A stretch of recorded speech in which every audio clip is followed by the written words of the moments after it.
దీవెనలు దీవెనలు దీవెనలు. మనందరికీ దీవెనలే కావాలి.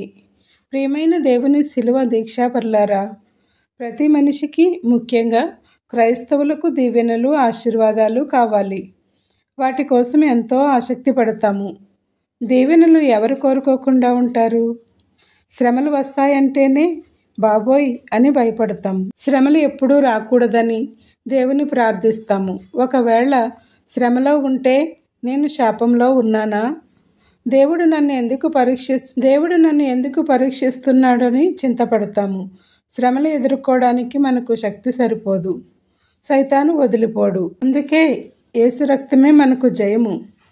మీ శ్రమల భారం మోస్తాను, మీ శ్రమలను తొలగిస్తానన్న యేసుక్రీస్తు రక్తమును ఆశ్రయించండి. మీ భారమును దింపుకోండి. లెంటులోని నేటి 19వ దిన శిలువ ధ్యాన అంశం ప్రభువు పొందిన తీర్పులు. ఇందుకు గాను పరిశుద్ధ గ్రంథం నుండి మత్తయి సువార్త 26వ అధ్యాయం 63 నుండి 64 వచనముల వరకు చదువుకుందాం. మరణాత. పరిశుద్ధ గ్రంథం నుండి మత్తయి 26వ అధ్యాయము 63, 64 వచనములు. అందుకు ప్రధాన యాజకుడు ఆయనను చూచి, నీవు దేవుని కుమారుడివైన క్రీస్తువైతే ఆ మాట మాతో చెప్పుమని జీవము గల దేవుని తోడని నీకు ఆనబెట్టుచున్నానెను. అందుకు యేసు, నీవన్నట్టే.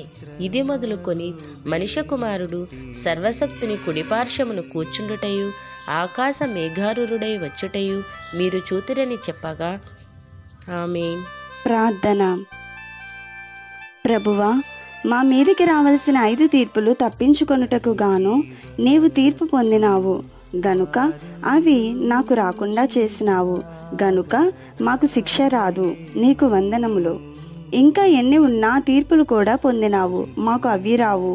నీకు వందనములు. దయగల ప్రభువా, మా తీర్పులు పొందిన నీకు వందనములు. మాకు విమోచన దీవెన దయచేయుము. ఆమేన్. ఈ శ్రమ చరిత్ర కాలంలో 2 కోర్టులు కలవు. మొదటిగా యూదుల మత సంఘ పక్షముగా ఏర్పాటైన సన్హెడ్రీను సభలోని నేర పంచాయితీ. రెండవదిగా దేశ చక్రవర్తి అయిన కైసరు రోమా తరపున ఉన్న కోర్టు. యేసుక్రీస్తు ప్రభువు ఈ 2 కోర్టులకు వెళ్ళవలెను. యేసు నజరేతులో పుట్టి యూదయ, గలిలయ, సమరయ, సిరియా దేశములలో సువార్త చేసి తిరుగుట ముగించెను. ఇప్పుడు కోర్టులకు పోవలెను. తరువాత సిలువ దగ్గరకు పోవలెను. ఆయన తనను ప్రత్యక్షపరచుకొనుటకు వచ్చెను కనుక అందరికీ కనబడవలెను గనుక పై ప్రదేశంలోని ప్రజలకు కనబడెను. రేపు కోర్టులలో కూడా తన్ను ప్రత్యక్షపరచుకొనవలెను గనుక ఆయనే వెళ్ళెను. రేపు ఎవరూ కూడా ఆయన మాకు కనబడలేదు అనకూడదు. యూదులకు కనబడుటకు వారి మత కోర్టులకును, రోమా గవర్నమెంట్ కనబడుటకు ఆ కోర్టుకును ఆయన వెళ్ళెను. ఇప్పుడు మత కోర్టులో ఆయన దగ్గర వాంగ్మూలము తీసుకొని తీర్పు వ్రాయవలెను. తాను ముందు ఇక్కడ తీర్పు పొందవలెను. ఆ తరువాత గవర్నమెంట్ కోర్టులో తీర్పు నిర్ధారించబడవలెను. రేపు 1000 ఏండ్ల తరువాత సజీవుల తీర్పులో ఆయనే వారి వాంగ్మూలము తీసుకొని 1000 ఏండ్ల బోధ విన్నారు గాన మీ తీర్మానమేమి అని అడిగి తెలుసుకొని తీర్పు చెప్పవలెను.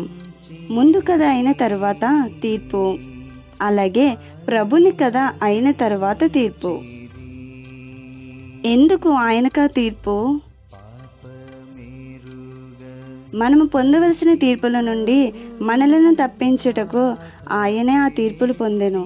మన ముందున్న తీర్పులు ఏమనగా, మొదటిగా మరణ సమయము ఒక తీర్పు, రెండవది రేప్చరు ఒక తీర్పు, మూడవది 7 ఏండ్ల ఒక తీర్పు, నాలుగవది సజీవుల తీర్పు, ఐదవది అంత్య తీర్పు. మరణము ఒక తీర్పు. ఈ తీర్పులన్నీ ఆయన చేయవలెను గనుక ముందు ఆయన తీర్పు పొందవలెను. మొదటిగా మరణ సమయంలో నీవు హేడెస్సుకా పరదైసుకా? ప్రభువా, నీవే నా దిక్కు అన్నా రక్షింపబడదువు. రెండవదిగా రేప్చెరునకు సిద్ధపడినావా లేదా? లేదు, అయితే ఉండిపో. మూడవది, హర్మగెద్దోను యుద్ధమునకు ముందు 7 ఏండ్లు శిక్షలు పొందుతారు. నన్ను నమస్కరించిన ఎడల 1000 ఏండ్ల పాలన ఒప్పుకొనకపోతే నాశనమగుదురు. ఆయనను ఒప్పుకొనిన వారు కొండ పగులగా అందులోకి పోయిరి. అంత్యక్రీస్తు పటాలము పట్టుకొనబోగా వారు నాశనమైరి. ఇక్కడ యేసుప్రభు ఒక్క నిమిషము ఊరుకొన్న వారి పని నాశనమే. నాలుగవది, సజీవుల తీర్పు. 1000 ఏండ్ల బోధ విన్న తరువాత ఈ తీర్పు జరుగును. ఐదవది, అంత్య తీర్పు. మరణ సమయంలో తిరగలేదు, అంతకు పూర్వము తిరగలేదు, హేడస్సులో మారలేదు, 7 ఏండ్లలో మారలేదు, సజీవుల తీర్పులో మారలేదు. ఈ 5 తీర్పులు తప్పించుటకు తాను తీర్పు పొందెను. ప్రభువు మన బదులు తీర్పు పొందెను గనుక మనకు తీర్పు లేదు. ముందు మతములో తీర్పు. అక్కడ వాంగ్మూలము కొరకు ప్రశ్న అడిగిరి. దేవుని కుమారునివా? నీవు క్రీస్తువా? రక్షించుటకు వచ్చిన వాడువు నీవేనా? మెస్సియావా? ఇవి వారి మనస్సులో బోధించుచున్నవి. ఇవి చెప్పితే సిలువ వేయరు, సరిగా చెప్పితే నమస్కారం చేయవలసినది. మత గురువులు ఈ ప్రశ్న వేసిరి. వీరి ముందు మత్తయి సువార్త 4వ అధ్యాయంలో నీవు దేవుని కుమారుడవా అని సైతాను అనెను. అప్పుడు సైతాను వేసిన మొదటి ప్రశ్న చివరిగా మత గురువులు వేసిరి. నీవు దేవుని కుమారుడవైతే రాళ్ళు రొట్టెలు చేసుకో. నేను దేవుడను, దేవుని కుమారుడను అంటే యూదులకు సంతోషము, ఇదే యూదులకు సరిపోవును. లోకస్తులకు దేవుని కుమారుడన్నా ఒప్పుకొనరు, దేవుడు అనవలెను. వీరు పాత నిబంధన ప్రజలు, వాగ్దానాలు విన్నారు గనుక దేవుని కుమారుడన్నా ఒప్పుకొందురు. ఉదాహరణకు ఏమండో ఆయన దొర కొడుకు అంటే దొర అన్నమాట. అలాగే దేవుడు అంటే యూదులకు తెలుసు. ఇదే ప్రశ్న బయట వేసిరి. జవాబు చెప్పాను, కానీ నమ్మలేదు. ఆ ప్రశ్న ఇక్కడ వేసిరి. ప్రభువు నేను దేవుడను అనియు దేవుని కుమారుడను అనినేడలా బాగుండును. జవాబు ఆ రెంటికి నీవన్నట్టే అనెను. మొదటిగా నేను దేవుడను, రెండవది నేను దేవుని కుమారుడను అనెను. ప్రభువు ఇంకా చెప్పెను. ఆరోహణము గూర్చి రేప్చెరు గూర్చి కూడా చెప్పెను. మత్తయి సువార్త 2వ అధ్యాయం 64వ వచనంలో కోర్టు మొదలు ఆరోహణము తరువాత రేప్చెరు వరకు తండ్రి కుడి పార్శ్వమున కూర్చుండును, తరువాత రేప్చెరు వచ్చును. నీవు గురువువా? నా రాకడ గూర్చి చదివినారా? చూచుకొనండి, రేపు ఆరోహణ మగుదును అని శపథం చేశాను.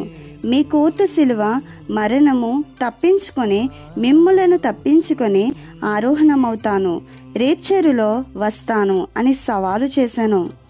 మనము ఈ లోకస్తుల మధ్య జీవించినంత కాలము మతస్థుల ఎదుట మన వారి ఎదుట సాక్ష్యం ఇయ్యవలెను, పై 4ను ఇయ్యవలెను. మొదటిగా నేను దేవుని కుమారుడనని చెప్పవలెను. యేసుక్రీస్తు అనే దేవుని కుమారుని ద్వారా నేను దేవుని కుమారుడనని చెప్పవలెను. రెండవదిగా నేను క్రీస్తును అనెను. రక్షించుటకు ఏర్పాటైనవాడు. ఏర్పాటు జనాంగంలో పుట్టిన ఏర్పాటు వ్యక్తి రేప్చెరులో అందరిలో విశ్వాసుల ఏర్పాటైన వారిని తీసుకొని పోవును. మనము ఏర్పాటైన వారము. నేను పెండ్లి కుమార్తెను, ఆయన ఏర్పాటు సంఘంలోని వారమని సాక్ష్యము ఇయ్యవలెను. మూడవదిగా ఆరోహణమవుదును అనెను. నేను ఆరోహణమవుతాను అనవలెను. నాలుగవదిగా ఆయన వస్తాడు, మనము 1000 ఏండ్లలో వస్తాము. ఈ 4 సాక్ష్యం ఇయ్యవలెను, చెప్పవలెను. ఆయన ఇచ్చినట్లే మనమును 4 సాక్ష్యాలు ఇచ్చిన రేప్చెరులో పోదుము. మొదటిగా మనము సంఘం ఎదుట సాక్ష్యం ఇయ్యవలెను. రెండవది లోకం ఎదుట సాక్ష్యం ఇయ్యవలెను. దీవెన. అలాగు సాక్ష్యమిచ్చు శక్తి ధైర్యము ప్రభువు మీకు దయచేయును గాక. ఆమేన్. ఇంతవరకు దేవదాస్ అయ్య గారి శిలువ ప్రసంగం విన్న దేవుని విశ్వాసులందరికీ మరణాత. ఈరోజు శిలువ పాఠంలో ఆయన పాడించిన పాటను మీరుగా నటి ప్రభుని పాద పెట్టిరి, పాపమేరుగా నటి ప్రభుని బాధ పెట్టిరి, శాపవాక్య ములను బల్కి శ్రమలు బెట్టిరి, నిరపరాధి అయిన తండ్రిని నిలువబెట్టిరి,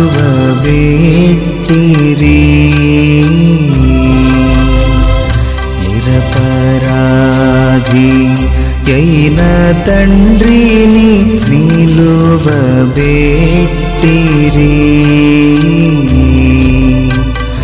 దొరతనము వారి ఎదుట పరిహసించిరి,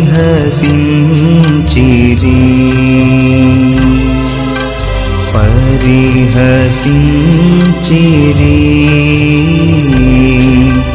పరిహసించిరి,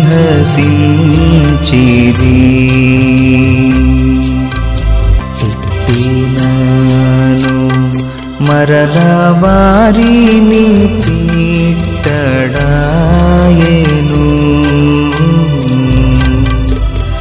తిట్టినాను మరల వారిని తిట్టడాయెను,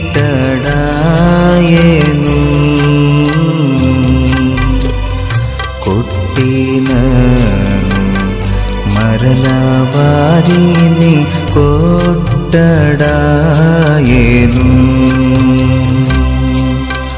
కొట్టడాయెను,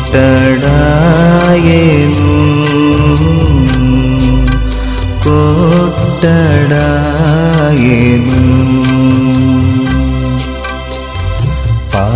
పాపమేరుగా నటి ప్రభుని పాద పెట్టిరి,